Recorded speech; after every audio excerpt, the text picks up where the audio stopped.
वाला टॉपिक कर रहे थे और उसमें एक पार्ट कर लिया था जिसमें मैंने केवल समझा ही पाया था मैं। और जहां तक मैंने पूरी कोशिश की उसमें समझाने की, पर अब मैं उसके आगे क्वेश्चन करने चाहिए। ये है हमारा प्रश्न नंबर 1, बोल रहा है 9:20 पर घड़ी की दोनों सुइयों के मध्य कितने डिग्री का कोण बनेगा। ऐसे प्रश्न कंपटीशन में, रीजनिंग में बहुत पूछे जाते हैं। सिंपली एक दो तो ऐसे डाल दिए जाते हैं अगर घड़ी वाले टॉपिक में से होते हैं। जैसे ये बोल रहा है 9:20 पे, तो मैंने आपको सीधा सूत्र बताया था ऐसे प्रश्न के लिए, कोण निकालने का सूत्र बताया था। तो कोण निकालने का बताया तो आप ऐसे लिखो, कोण निकालना। जैसे कोण निकालना, कोण निकालने का सूत्र होता है 11 इंटू मिनट माइनस 60 इंटू बजे बटे हुए 2। अब ये जो टाइम देगा उसको रख दो सीधा सा, 11 इंटू मिनट, 11 इंटू मिनट कितने 20 माइनस 60 इंटू बजे 9 बटे हुआ 2। अब इसको आगे सॉल्व करो, इन दोनों को मल्टीप्लाई करेंगे, 11 दूनी 22, 220, इन दोनों को मल्टीप्लाई करेंगे माइनस का चिन्ह लगा के, 9 छंग 54, 540 बटे में कितने 2, 220। अब देखो माइनस के हैं ज्यादा 540, तो आंसर माइनस वाले से पर ये सीधा कोण पूछ रहा है जिसमें आपको इतना नहीं सोचना कि ये माइनस का अधिक है या प्लस का। जैसे 540 में से 220 गए तो 320 बटे हुआ 2, 540 में से 220 गए तो 2, और ये आ गया 160। अब अगर आप सोचो कि ये 160 ये तो माइनस क्यों नहीं चाहिए, इस माइनस ज्यादा, ये तो हमारा हुआ उत्तर की 160 डिग्री। लेकिन अगर ये ऑप्शन में नहीं हो तो भी मैंने आपको बताया था, अगर 160 डिग्री आपके ऑप्शन में नहीं हो तो मैंने बताया था फिर इसको 360 में से घटा दो, कितने हो गए 200 डिग्री का कोण बनेगा। पहला ऑप्शन ये आ जाए तो ठीक, नहीं आए तो फिर ये एक ही क्वेश्चन करवा रहा हूं, बस कोण निकालने का आसान सा तरीका है, यह कोण निकालने का सूत्र याद कर लेना है और आंसर देके आ जाना है। अब एक इसमें हम आगे करते हैं,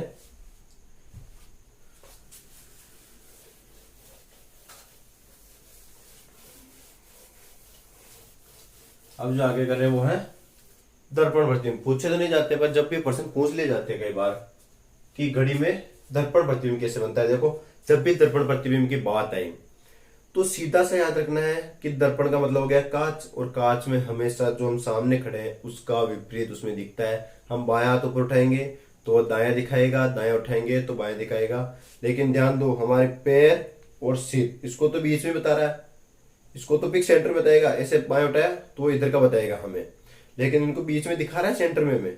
तो ठीक प्रकार घड़ी पे ये सोचना कि ये हो गई घड़ी, ठीक है, ये बता दिया मैंने। ये 4 अंक आपको माइंड में रखने, 12 और 6, ये तो हो गए सीध में। अब इधर वालों को पूरे ध्यान सुनना, ये इधर वालों को इधर दिखाएगा, इधर वालों को इधर दिखाएगा। यहां पे हो गए 3 और यहां पे हो गए 6, 1 2 4 5 7, ये सॉरी यहाँ पे हो गया 9 8 11 10 11, ये जैसे घड़ी होगी, ये हो गया सेंटर पॉइंट। अब अगर हम इसे कांच में दिखाए, ध्यान से सुनना, जैसे ये मैंने कांच में दिखाने के लिए बना दी घड़ी, ये हो गया सेंटर पॉइंट, ये 12, ये हो गया 6, ये हो गया 3, ये हो गया 9, 1 2 4 5 7 8 10 11। अब सोचो 1 2 4 5 7 8 10 11, 1 2 4 5 7 8 10 11, ये हो गए। जब भी हमें वो दर्पण प्रतिबिंब से संबंधित प्रश्न पूछे तो कैसे करना है, ध्यान से सुनना। यह है इधर ऐसा और यह सीधा। अब 11 है तो अब इधर दर्पण प्रतिबिंब देखेंगे, सुनना, जैसे ही ये 11 है, ये 12 और 6 तो हो गया एक सीध का सीध में। अब सुनना, ये 11 है, जब इसको इधर देखेंगे तो 12 से इधर जो 11 है ना, इसको कर देंगे ये 1 और इधर दिखा देगा इस 11 को। पूरे ध्यान से सुनना, ये है 10, फिर दर्पण प्रतिबिंब में इधर तो दिखा देगा ये 2। इसको देखो चेंज कैसे करना है, इसको तो इसकी जगह, इसको इसकी जगह, पूरे ध्यान से सुनना। ये भेज दिया यहाँ पे 2, यहाँ पे भेज दिया इसने 10, ये 9, इसको कर दो 3, इसको कर दो 9। देखो सीध सीध में चेंज हो रहे हैं कि भाई तू मेरी जगह आजा, मैं तेरी जगह, ये चेंज हो रहे हैं दर्पण में। ये कांच में है, ये समझ लो कि ये घड़ी कांच के सामने पड़ी है, लो कांच रख दी है, ये कांच में पीछे, ठीक है। अब यहाँ पे बज रहे हैं 4, यहाँ पे बज रहे हैं 8, इन दोनों को चेंज करना है। तो यहाँ पे बजा दो 4, यहाँ पे बजा दो 8, ये बज रहे हैं 5 और ये 7, इन दोनों को चेंज कर दो 7 और 5, इस 6 और 12 को रहने दो, इधर एक्सचेंज कर दिया। अब देखना, जैसे आपने बहुत सारे गाइडों में कहीं भी पढ़ा होगा, किसी भी कोचिंग ने बताया हो कि दर्पण प्रतिबिंब के क्वेश्चन निकालने हैं, तो सीधे सूत्र कर लो कि 11:60 में से घटा लो या 23:60 में से घटा लो। हमें ये बिल्कुल भी याद नहीं रखना है, हमें हमारे तरीके से करना है। देख लो कैसे करते हैं। जैसे हमसे प्रश्न पूछ लिया कि एक घड़ी में 9 बज रहे हैं, कितने बज रहे हैं 9, ये तो सीधी जो नॉर्मल घड़ी, ये नॉर्मल घड़ी मान लो, ये तो हो गया नॉर्मल जो हमारे पास घड़ी पड़ी है, और ये है दर्पण में, सुनना, ये है दर्पण में, ठीक है। अब बोल रहा है कि एक घड़ी में 9 बज रहे हैं, कितने बज रहे हैं फिक्स 9, ये लो 9 बज रहे हैं, तो इसका दर्पण प्रतिबिंब कितना समय दर्शाएगा, ऐसा प्रश्न आ गया। तो सीधा इधर वाला किधर चला जाएगा, इधर, तो ये दर्पण में मैंने बनाया था, ये इधर वाला सेम रख लो, ये मैंने दर्पण प्रतिबिंब बना लिया था इधर, कि भाई इसको ऐसे रख लो। तो कितने बजे इसने 3, जहां 9 बज रहे थे घड़ी में, वो दर्पण प्रतिबिंब कितने बजाएगा 3। और अब सुनना पूरे ध्यान से, अब सोचो इसने बजा दिए 2, कितने बजा दिए 2 फिक्स, इसने 2 बजा दिए। जब ये 2 बजा रहा है तो हमने दर्पण घड़ी बना ली। जब ये 2 बजा रहा है तो अगर सीधा यहीं से समझे, इस 2 की जगह ये एक्सचेंज होगा, 12 को तो छोड़ दो, 1 की जगह 11 वाला होता है, 2 की जगह 10 वाला, तो ये 2 की जगह कौन सा होना चाहिए 10 वाला। अगर हम 2 बजाए सीधे से, ये लो ये रहा 10, भाई 2 बजा रहे हैं, इधर भी सेम बनाओ। और अगर सीधा एक्सचेंज करोगे, ये में तो घड़ी भी नहीं बनानी है, ये इसी एक घड़ी से करनी है, तो 2 बज रहे हैं, 2 बज रहे हैं तो 12 1 2 1 2, तो 1 2 यहाँ पे 2 कर दे, यहाँ पे कितने बज जाएंगे 10। अगर घड़ी में 2 बज रहे हैं तो दर्पण प्रतिबिंब में ये हो गए 10 बज गए। अब सुनना, ये तो हो गए सीधे सिंपल कि भाई फिक्स टाइम हो रहा है 2 3 4 ऐसे। अब आ गया मिनटों में कि 2 बजकर, सुनना ये 2 है, 2 बजकर, थोड़ा सा नीचे आ जाएगा 2 से, 2 बजकर मान लो 25 मिनट हो रहे हैं, कितने मिनट हो रहे हैं 25। अब क्या होगा, देखो पूरे ध्यान से सुनना, हमें कोई सूत्र याद नहीं करना। 2 बज रहे हैं, 2 से सुइया हल्का सा नीचे, मतलब 2 से तो 25 मिनट ज्यादा हो रहे हैं तो नीचे आएगा। तो 2 है इधर, 2 का दोस्त कौन बन रहा है 10, वही हम दोनों को एक्सचेंज होना है। तो ठीक है, इस सुइये को इधर घुमा लेते हैं, दर्पण प्रतिबिंब में जा रहे हैं, 2 का दोस्त कौन है 10, ये लो इस तरफ चले गए, 2 का दोस्त है 10, और हम किस में जा रहे हैं दर्पण प्रतिबिंब में। ये तो पहले नॉर्मल था 25 था, 5 का दोस्त कौन है 7, एक्सचेंज करना, ये कर दिया। तो अब देखो टाइम 2 से नीचे था, 10 से नीचे है, फिक्स 5 पे था 7। अब इसको टाइम देख लो, 2 से नीचे था तो 10 से नीचे, तो मतलब फिक्स 10 तो नहीं बजे हैं, 10 बजने में कितने मिनट बाकी हो रहे हैं, देखो 10 बजने में अभी तो समय बाकी है, 5 10 15 20 25 बाकी है, इसका मतलब 9 बजकर 35 मिनट हो रहे हैं, ये हो गया 9 बजकर 35। जो टाइम पहले क्या था 2 बजकर 25 मिनट, जो टाइम पहले 2:25 था वो कितना आ गया 9:35। कैसे आया कि जब भी हमें फिक्स टाइम बताए, अगर आपको सूत्र रटाते हैं बहुत सारे, अगर वो सूत्र रटने तो अलग बात है, वैसे भी समझा दूंगा। अगर ऐसे करने तो मैं घड़ी ली, घड़ी में 2 बजाई, एक बार और समझ लेना, एक बार ही और समझाऊंगा। 2 बजाना है, ये 2 बज गए। जब 25 मिनट जाते हैं इसका मतलब तो 2 की सीधे हल्का सा नीचे, ये कर लिया जैसे नीचे, और ये कर लिया 25 पे, ठीक है। अब दर्पण के सामने रख दिया तो 2 का दोस्त 10 और 2 के नीचे तो 10 के नीचे, ये 10 के नीचे हो गया। 5 का दोस्त कौन 7, तो ये 7 के ऊपर। फिक्स 5 के ऊपर था, ये 7 के ऊपर हो गया, 2 के नीचे था। अब टाइम देख लो, ऐसे चल रहा है। 10 तो नहीं बजी है, मतलब 10 बजे में कितने मिनट बाकी है? 5, 10, 15, 20, 25, मतलब 10 बजने में 25 मिनट बाकी है, तो 9:35 हो गया। ये बोले।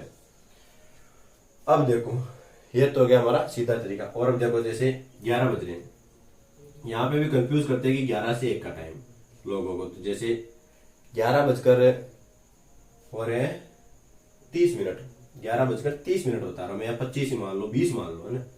ये लो 11 बजकर कुछ मिनट बोल रहा था, मतलब 11 से ऊपर, हल्का सा ऊपर चला गया, ठीक है। 11 से ऊपर, ये तो घंटे वाली चीज, 11 से ऊपर हो गया। मिनट कितने बता रहा हूँ? 20। 11 बजकर 20 मिनट का दर्पण में समय क्या दर्शाएगा?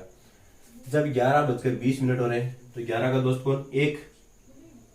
11 का दोस्त 1। 11 से ऊपर तो 1 से भी ऊपर, 11 से ऊपर तो 1 से भी ऊपर। ये लो, ये घंटे वाली सुई को कर लिया 1 से ऊपर, ये है घंटे वाली सुई। 4 का दोस्त कौन? जैसे 6 को फिक्स सेंटर में ले लो, 5 का दोस्त 7, 4 का दोस्त 8, ठीक है। ये सेंटर में लिया था मैंने ना। 4 का दोस्त क्या हो गया? 8। ये टाइम हो गया दर्पण में। 1 बजने में भी बाकी है। देखो 11 से ऊपर था तो 1 से ऊपर रखेंगे, क्योंकि 11 बज के 20 मिनट था, तो 11 से ऊपर, और ये 4 पे था, तो 1 से ऊपर, और 4 का दोस्त कौन? 8। तो कितना टाइम हो रहा है कि अभी तो 1 बजने में बाकी है कितने मिनट? 5, 10, 15, 20 मिनट बाकी। 1 बजने में 20 मिनट बाकी है, मतलब 12:40। तो ये दर्पण में क्या दर्शाएगा? 12:40। ये है इसको समझने का तरीका। और अगर ऐसे आपको सीधा तरीका है, ये अच्छे से अच्छा तरीका। और अब अगर आपको सूत्र से करना है, तो देखो ध्यान से सुनना। अब सूत्र से वो कैसे रखते हैं या करते हैं, जहां भी गाइडों में दिया है, बहुत सारी जगह समझा है। वैसे मैंने समझा, पर मुझे जो अच्छा लगा वो समझाया पहले। अब देखो, एक सूत्र है कि जब भी आपसे कोई समय देकर क्या पूछे? प्रतिबिंब समय, कि प्रतिबिंब में क्या होगा, प्रतिबिंब में समय पूछे। जब भी आपसे समय देकर प्रतिबिंब में समय पूछे, तो जैसे 11 से 1, क्या है? 11 से 1। इस 11 से 1 के बीच में जो टाइम, 11 और 1 को छोड़ देना, 11 से अधिक और 1 से कम, 11 से अधिक और 1 से कम, इसके बीच में अगर समय दे दे नॉर्मल घड़ी का, और फिर प्रतिबिंब पूछे, तब तो घटाना हमें 23:60 में से। सुनना, मतलब फिक्स चॉइस में डबल कर रहे हैं। और अगर ये घड़ी है, जैसे ये 12, ये 11 और ये 1, अगर इसका समय पूछे 1 से 11 फिक्स बीच में, और 1 भी शामिल हो गया, 11 भी शामिल हो गया, इसमें शामिल नहीं है, यह है 11 से अधिक और 1 से कम, मतलब 1 और 11 शामिल नहीं है। अब इसमें 11 से नीचे और 1 के बीच में पूछ रहे, तो किसमें से, कितने में से घटा देना है? 11:60 में से। अब देखो समझना कैसे। जैसे हमसे पूछ लिया कि 9 बज रहे हैं नॉर्मल घड़ी में, तो दर्पण प्रतिबिंब में क्या होगा? 11:60 में से घटा दो, सीधा सा। अगर आपको करना है ऐसे भी तो करो, बहुत अच्छी बात है कि फास्ट हो जाता है। इसे 11:60 में से घटा दो, ये 11:60, इसमें से 9:00 घटाए, 60 के 60, ये मिनट है। 11 में से 9 गए तो 2:60 का मतलब क्या हो गया? 3:60 में पूरा 1 घंटा हो गया। ये इसमें दर्शाएगा 3 बज गए, इसमें 3 बजे दर्शाएगा। और मैंने वैसे समझाया था, ये घड़ी है, ये 12, ये 3, ये 9 और ये 6, 9 का दोस्त 3, 9 का दोस्त 3, ये ऐसे करो तो भी आ गया। अब देखो, इसकी जगह दे दिया इसने 10:45। ये 11 और 1, इन दोनों के बीच में 11 से अधिक और 1 से कम, तो ये जो है ना, ये 11 और ये 1, इसके बीच का जब टाइम पूछे, इसके बीच 11 से अधिक और 1 से कम, तब घटाना हो तो 23:60 में से। सुनना, अब है 10:45। 10:45 का मतलब हो गया 11:60 में से घटा दो 10:45, 10 में से 5 गए, 1 उधार लिया, 5, 5 में से 4 गए तो 1, 1:15। ये दर्पण में क्या दर्शाएगा, 1:15। अब सुनना कैसे, 10:45, 10:45 का मतलब ये यहाँ पे था, ठीक है। 45 का मतलब देखो पूरा लिख लेते, 2 4 5, 2 4 5 7 8। 10:45 का मतलब है कि 1 घंटे वाला सुइया 10 से तो ऊपर होगा, क्योंकि 45 मिनट और ये हो गया 9 पे 45 मिनट। ऐसे दर्शाती है घड़ी 10:45। तो 10 का 2 कौन 2, और 10 से ऊपर तो 2 से ऊपर, मतलब अभी 2 तो नहीं बजा रहा है, ऊपर ले लेंगे तो 2 तो नहीं बजे, ये ले लिए 2। कितना है, 9 का 2 कौन है 3, ये घुमा लो 3 पे, मतलब 2 से तो ऊपर है वो, तो 1 बजकर, उसमें तो मिनट काउंट करेंगे अब 1 बजकर, क्योंकि ये तो 2 से तो ऊपर है, तो 2 या 2 से नीचे होता तो फिर 2 बज के बोलते, 1:05 10 15 मिनट, ये 1:15 मिनट। ये सूत्र से करो, चाहे मैंने समझाया वैसे, बस ये समझने का था कि कैसे हो रहा है, फिर ये सूत्र से करो। 11:60 में से घटा दो, जब भी आपसे टाइम पूछे सीधा 11:60 में से घटा दो। और अगर फिर 11 से अधिक का पूछे, कि जैसे 11:45 मिनट हो रहे हैं, 11:45 हो रहे हैं, तो अब इसको हम घटा देंगे 23:60 में से। 11:45 घटाओ, 11:45, 10 में से 5 गए तो 5, 5 में से 4 गए तो 1, 23 में से 11 गए तो 12, 12:15। ये क्या हो गए 12:15। 11:45 को क्या दर्शाएगा घड़ी में, 12:15। अब सुनना, अगर और जब देखो हम 11 बजे के बाद का टाइम देखते हैं, है ना, कि भाई 11 से अधिक हो रहा हो टाइम और 1 से कम हो रहा हो, तब हमें कितने में से घटाना है, 23:60 में से घटाना है, ध्यान रखना। और फिर ये 1 और 11 के बीच में हो, 1 2 3 4 5 6 7 8 9 10 11, जिसमें 1 और 11 भी शामिल है। ऐसे पूछे इसके बीच का टाइम, तब में 11:60 में से घटाना है, ध्यान रखना। ये 11 से 1 के बीच का पूछे तो घटाना है 23:60 में से, और 1 से 11 के बीच में से पूछे तब घटाना है 11:60 में से। अब जैसे एक दो क्वेश्चन सीधे बताता हूं। आपसे बोल दिया कि एक घड़ी 10:45 का समय बता रही है, तो उसका प्रतिबिंब समय क्या होगा। 10:45 है, 11 से 1 के बीच में तो नहीं है ना, नहीं है, तो फिर 11:60 में से घटा दो, 11:60 में से 10:45 घटा दो, 15, 1, ये हो गया टाइम 1:15। कितना हो जाएगा 1:15। अब सोचो, यहाँ पे दे दिया 11:55, टाइम पूछे 11 और 1 के बीच में ये टाइम देखो, तो कितने में से घटा देंगे, 23:60 में से, माइनस 11:55, ये बच गए 5,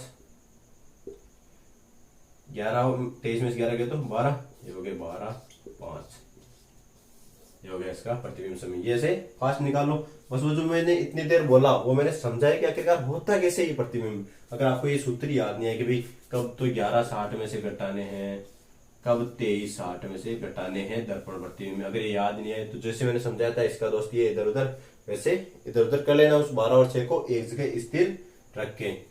तो अब इस प्रकार ये निष्कर्ष निकल गया कि 11:60 और 23:60 में से घटा लो। तो अब आपको आराम से लिख लेना, अपने जहां भी नोट्स कहीं भी लिखो कि जब भी 11 से 1 के बीच हो तो कितने में से घटाना है, 11:60 में दर्पण प्रतिबिंब में। और जब भी 11 से अधिक और 1 से कम, नहीं 11 से 1 के बीच में मतलब इधर उल्टा, हाँ सही है, 11 से 1 के बीच में तो मतलब 1 2 3 4 5 6 7 8 9 10 11, और इसका मतलब है 11 12 1 इनके बीच में जो चले, 11 12 1 इनके बीच में जब टाइम दे तब कितने में से घटाना है, 23:60 में से। ये याद कर लेना दर्पण प्रतिबिंब के लिए, दर्पण प्रतिबिंब के लिए। ये हो गया। अब इसके सवाल करेंगे हम अगले पार्ट में 2 4।